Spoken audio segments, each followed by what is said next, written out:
नमस्कार and welcome you all to study IQ। मैं हूं प्रशांत धवन। नाउ कल आप सबको याद होगा ये न्यूज़ बहुत ज़्यादा सर्कुलेट हो रही थी कि ओडिशा का जो बालासोर डिस्ट्रिक्ट है वहां पर 3.5 किलोमीटर के डिस्टेंस पे जो भी गांव है जहां पर करीब 10 से लेकर 20,000 लोगों की आबादी थी, सबको सरकार ने इवैक्यूएट करा दिया कुछ समय के लिए। सरकार ने कहा कि देश के लिए, देश की रक्षा के लिए एक इम्पॉर्टेंट टेस्ट करना है DRDO को। आप कुछ समय के लिए यहाँ पे हट जाइए, बाद में वापस आ जाइएगा, क्योंकि ये टेस्ट इस प्रकार का था कि कुछ मलबा या फिर कोई मिसाइल का टुकड़ा अगर नीचे गिर जाता तो इनोसेंट लोग भी घायल हो सकते थे। तो सरकार ने पहली बात तो इंश्योर किया कि कोई भी सिविलियन कैजुअलिटी यहाँ पर ना हो। और इस टॉपिक पर वैसे मैंने एक शॉर्ट वीडियो भी करी थी अपलोड, यहाँ पे आप देख पाओगे।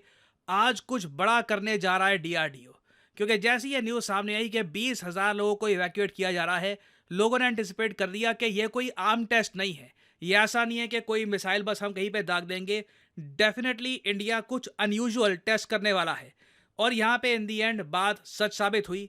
इंडिया ने फेज 2 टेस्ट किया है अपने बैलिस्टिक डिफेंस सिस्टम का। मतलब कि यहाँ पर हुआ क्या है कि इंडिया ने एक मिसाइल आप कह लीजिए या फिर एक टारगेट लॉन्च किया जो बिल्कुल एक बैलिस्टिक मिसाइल की तरह एक्ट कर रहा था ना। बैलिस्टिक मिसाइल आपको पता होगा, इसके हिट करने का तरीका क्या होता है कि बैलिस्टिक मिसाइल पहले आसमान में बहुत ऊपर चला जाता है, कई किलोमीटर ऊपर, और उसके बाद सीधा नीचे धरती की तरफ अपने टारगेट की तरफ बढ़ना स्टार्ट कर देता है। तो इंडिया ने सेम सिनेरियो यहां पर क्रिएट किया। नाउ आप इमेजिन करके देखो कि अगर मान लो ये जो मिसाइल जो वापस हमारी धरती की तरफ ही आ रहा था, अगर इस टेस्ट के दौरान ये चूक जाता तो ऑब्वियसली नीचे जो लोग हैं ये खतरे में आ सकते थे। पहला काम तो ये किया इवैक्यूएशन।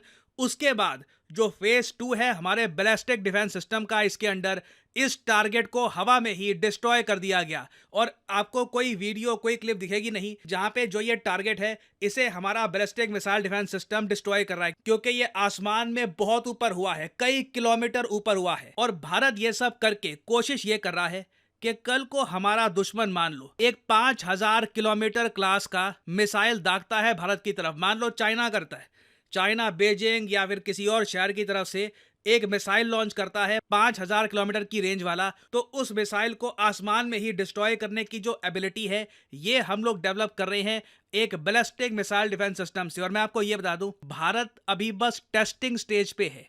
भारत अब तक अनफॉर्चुनेटली मुझको बोलना पड़ेगा, एक बैलिस्टिक मिसाइल सिस्टम इंडक्ट नहीं कर पाया है। ये अभी तक कमीशन हुआ नहीं है, टेस्टिंग स्टेज पे ही है। जबकि चाइना के पास खुद का बैलिस्टिक मिसाइल सिस्टम है, रशिया के पास है, USA के पास है, इवन इजराइल के पास भी है। कुछ यूरोपियन कंट्रीज भी क्लेम करती है कि उनके पास है, हालांकि मैं उनका कंफर्म कर नहीं सकता क्योंकि मैंने कुछ डॉक्यूमेंट्स, कुछ एविडेंस अभी तक देखा नहीं है।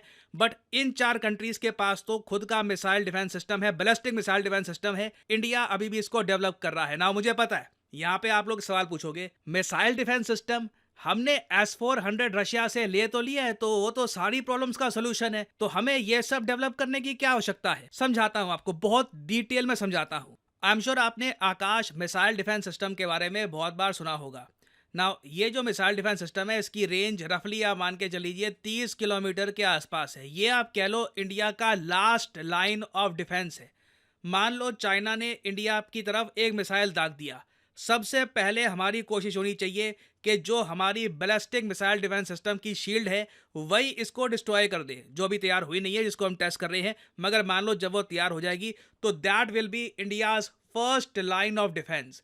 अगर मान लो हमारी मिसाइल डिफेंस सिस्टम की जो शील्ड है ये फेल कर गई, चाइना का मिसाइल आगे निकल गया, फिर S-400 आता है, S-400 भी फेल कर गया, तो आकाश हमारा आखिरी यहाँ पे ऑप्शन होगा, क्योंकि S-400 से बहुत ज़्यादा कम रेंज है आकाश की। तो यहाँ पे आप समझ गए होंगे कि किस तरीके से इंडिया खुद की रक्षा करेगा in case a missile is fired eight India.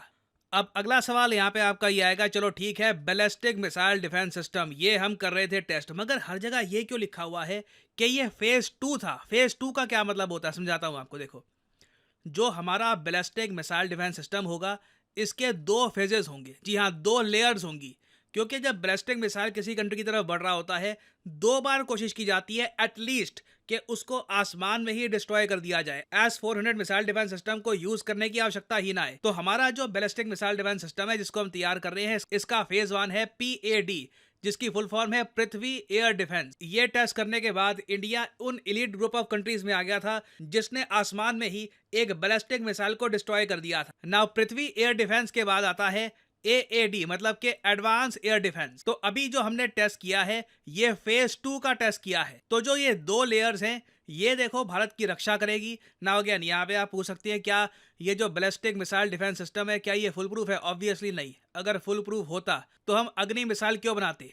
अग्नि मिसाइल हमने डेवलप किया है मगर चाइना के पास उनका बैलिस्टिक मिसाइल डिफेंस सिस्टम है। एक बार को हम कह सकते हैं कि अग्नि 5 से या फिर कल को अग्नि 6 से या फिर किसी और मिसाइल से हम चाइना के किसी भी हिस्से को हिट कर सकते हैं। चाइना कहेगा कि हमारे पास तो बैलिस्टिक मिसाइल डिफेंस सिस्टम है, बट क्या ये missile defence system full proof होता है? ऑब्वियसली नहीं। हमने हाल ही में देखा कि इवन इजराइल का भी जो मिसाइल डिफेंस सिस्टम है कभी ना कभी फेल कर जाता है। It is bound to happen. Human beings ने इनको बनाया है, ये बिल्कुल इनविंसिबल है नहीं। अपनी तरफ से हम कोशिश कर सकते हैं ऐसे सिस्टम्स बनाने की, बट इन दी एंड कोई भी चीज 100% सक्सेसफुल नहीं होने वाली। तो अभी जो टेस्ट हुआ है फेज 2 का, इसमें जो हमारे ऑब्जेक्टिव्स थे ये हमने चेक कर लिए हैं। Complete network centric warfare weapon system जिसमें हमारा LR सेंसर आता है, low latency communication system, advance interceptor missiles, ये सब हमने टेस्ट किए हैं and the test was successful.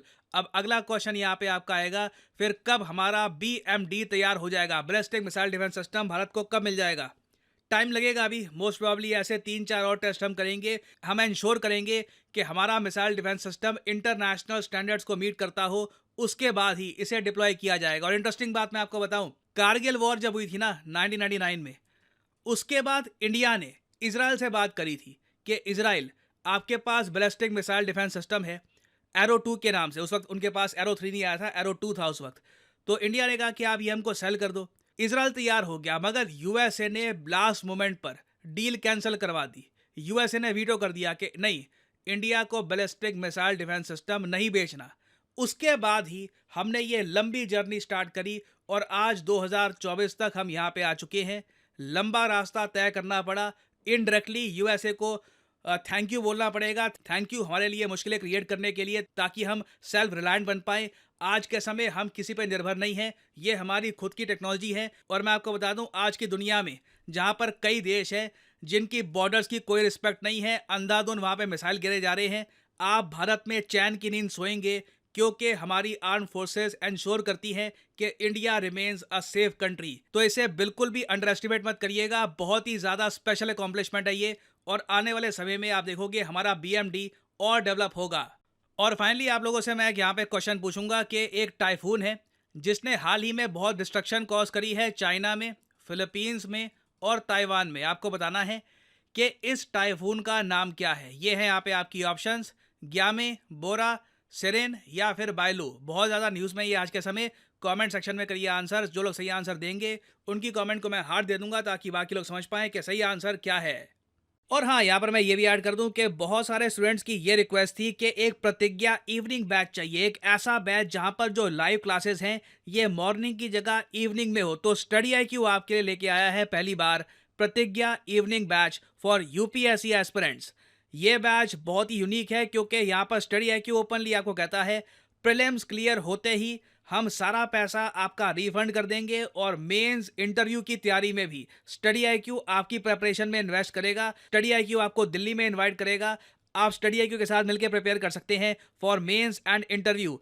ये आखिरी बार है जब स्टडी IQ इस टाइप का एक ऑफर दे रहा है स्टूडेंट्स को। इसके बाद कभी भी ऐसा एक रिफंड ऑफर स्टडी IQ नहीं लेके आएगा। तो आपको सिंपली क्या करना है, इस वीडियो की कमेंट सेक्शन में जाइए, यहाँ पे आपको लिंक मिल जाएगा प्रतिज्ञा इवनिंग बैच का। This is a very unique and special batch और यहाँ पे स्टडी IQ की वेबसाइट पे आप परचेज कर पाओगे ये कोर्स। अगर आप मोबाइल फोन पे हैं तो गूगल प्ले स्टोर पे जाके स्टडी IQ की जो ऐप है ये भी आप कर सकते हैं डाउनलोड और यहाँ पे ये कोर्स आप परचेज कर पाएंगे। ऑब्वियसली जो प्राइस यहाँ पर लिखा है don't pay this price, simply यहाँ पर कोड यूज करिए PD10 और प्राइसेस गिरना स्टार्ट हो जाएंगे। आप कोई और कोड अगर यूज करते हैं जैसे ओनली फॉर टुडे वगैरह, आपको मैक्सिमम डिस्काउंट उसमें नहीं मिलेगा। The code PD10 will give you the maximum discount possible. तो ये आखिरी मौका है आपके पास एक प्रतिज्ञा लेने का कि आप अपने आप में इन्वेस्ट करेंगे। You will build a better future for your self. याद रखिएगा 27 जुलाई को इंट्रोडक्टरी क्लास है इस बैच की। 27 तारीख को जो भी स्टूडेंट्स हैं इस बैच के,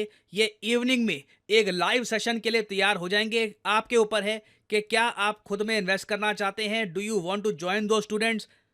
ये आपके सामने आखिरी मौका है to join study IQ's unique Pratigya batch. तो इसी नोट के साथ ये है वीडियो का अंत। Thank you for listening and as I always say, may the gods watch over you.